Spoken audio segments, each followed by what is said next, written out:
Okay, so now we proceed with our experiment number 5. This is a hydrometer test to classify the soil sample.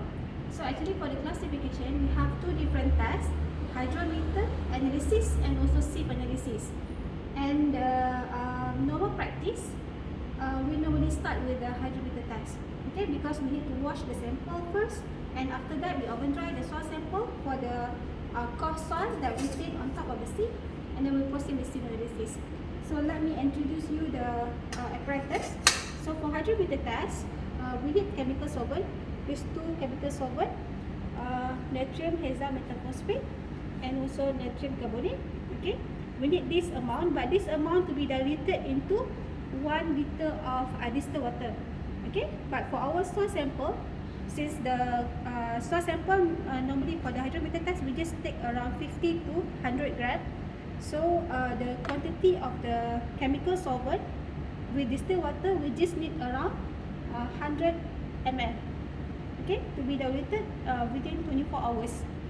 Alright, so this is the soil sample after we dilute into chemical solvent. We need also distilled water, 2 glass measuring cylinder, one to put the hydrometer and another one to pour our soil sample to get the reading of hydrometer. And then we need the sieve. This is the sieve, and since this is for the fine soil, so we are using the finest sieve size, 63 micron meter, or equivalent to 0.063 mm. We also need bowl, okay, to sieve the soil sample.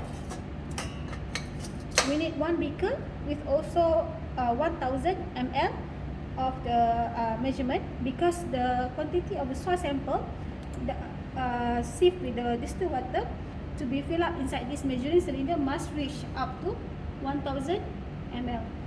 Okay, and then this is our main equipment, hydrometer. Okay, we also need water bottle, because we need to shake the soil sample to mix the soil sample with the distilled water. Mix well before we transfer inside the cylinder. Okay, we start with the first procedure. What we have to do, we pour the soil sample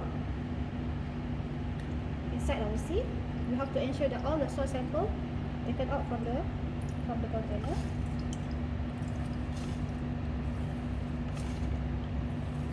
We add distilled water to ensure that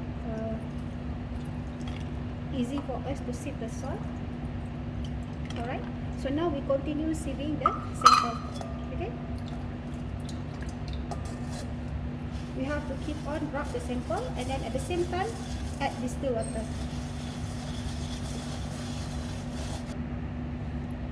Alright, so now in order to ensure that all the fine particles already passing through, we see the color of the water passing through from the sieve.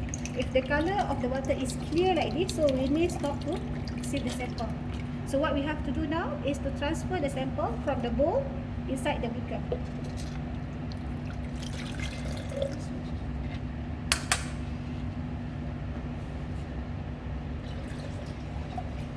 And then make sure that all the salt passing through inside the beaker. Okay, so we have to wash. And if the quantity of the sample inside the beaker not reach up to 1000 ml, so now what we have to do, we have to add the distilled water.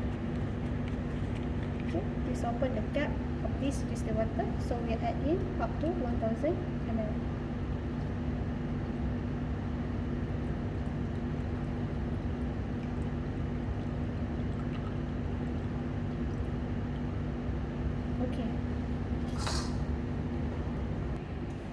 Okay, so this is the sample after we transfer inside the beaker, about 1000 ml. And then after this, what we need to do is to transfer the sample from this beaker into this bottle. Okay, why we need to transfer inside the bottle is to mix well distilled water with the salt that may be settled at the bottom of the beaker.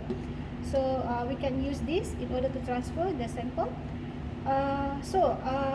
The reading of hydrometer will be taken right after we transfer the sample from the bottle into the measuring cylinder.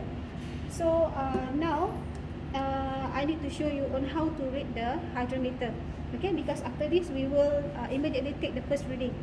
Okay, so this is our hydrometer bulb.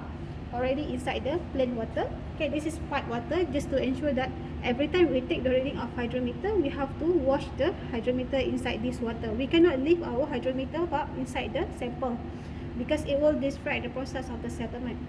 Okay, so if you can see here from this hydrometer bulb, there are readings. Okay, for example, we have 0.995. Below it we have 1.000. So the reading is taken like this. For 1.000, this will be our base point. Okay, so this reading is equal to 0. Okay, is equal to 0. And then 0.995 above here is considered as -5. Okay, we just take the last reading, -5. So below 0 we have 5, 10, 15, 20 until 30. Okay, so for example, if our hydrometer is float up to this level, okay, up to this level, so we will consider this reading as 15. Okay, the same level with the level of the sample. Okay, okay, so we stir a bit the sample to mix well with the distilled water. So what we have to do now is to transfer the sample inside the bottle. So remember that when we transfer inside the bottle, we have to mix the salt in the bottle for about 30 seconds, because the first reading of hydrometer must be taken at 1 minute.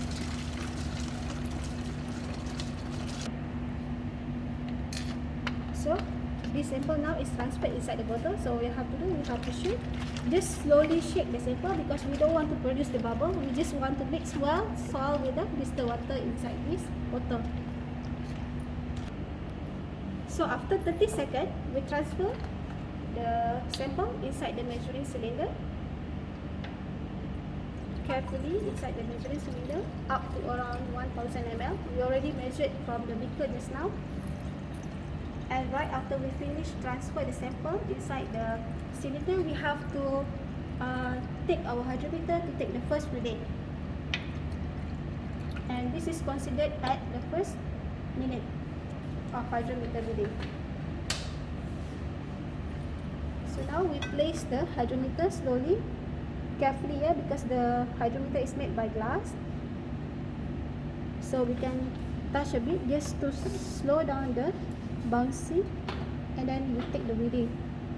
Okay, as you can see here, the hydrometer is around